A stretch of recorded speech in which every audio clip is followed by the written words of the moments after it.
ఆంధ్రప్రదేశ్ లా ఎక్కడ చూసినా గానీ నిరసనల జాతర నడుస్తుందిలా. ఎవ్వరికి గవర్నమెంట్ మీద కోపం వచ్చినా గానీ గిట్లనే చేస్తుర్రు. అయితే ఇప్పుడు వైసీపీ పార్టీ సొంత కార్యకర్తలే అలా వైసీపీ మంత్రి సార్ కారును ఆపి మరి నిరసన చెప్పిర్రు. మరి గంతగానం కోపం ఎందుకు వచ్చింది గా మంత్రి సార్ మీద? ఎందుకో చూడుర్రి.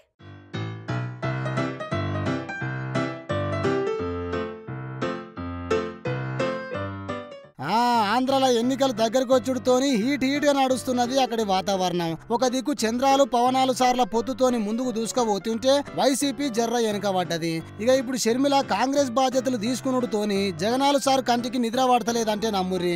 వైసీపీకి వెళ్లి అటు షర్మిల కాంగ్రెస్ పార్టీలకి ఇటు టీడీపీ పార్టీలో చేరుతున్నారు కొందరు వైసీపీ బడా లీడర్లు. మేమే గెలుస్తాం, 175కి 175 సీట్లు మావే అని జబ్బలు ఎగిరేసుకొని తిరిగే వైసీపీ బ్యాచ్ సైలెంట్ అయ్యింది. వైసీపీ నాయకులను అలా కార్యకర్తలే నిలదీస్తున్నారంటే చూడురి ముచ్చట ఏడదాకా పోయిందో. ఏవుక వాళ్ళ కాళ్ళకు పడకపోడేంది అంటారా? ఒక పారి వీడియో చూడుర్రి.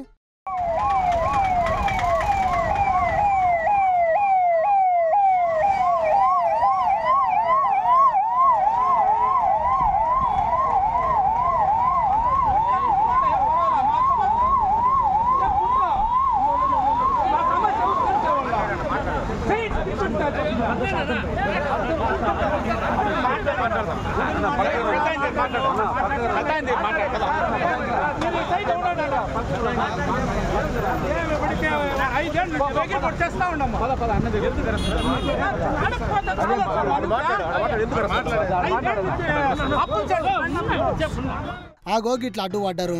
ఇంతకీ ఎవరాయన? బండ్లు గిన్నిగానే ఉన్నాయంటే మంత్రే కావచ్చు. అన్నలు జర జరుగురు అదుర్రే, ఆయన ముఖం అవపడతలేదు నాకు.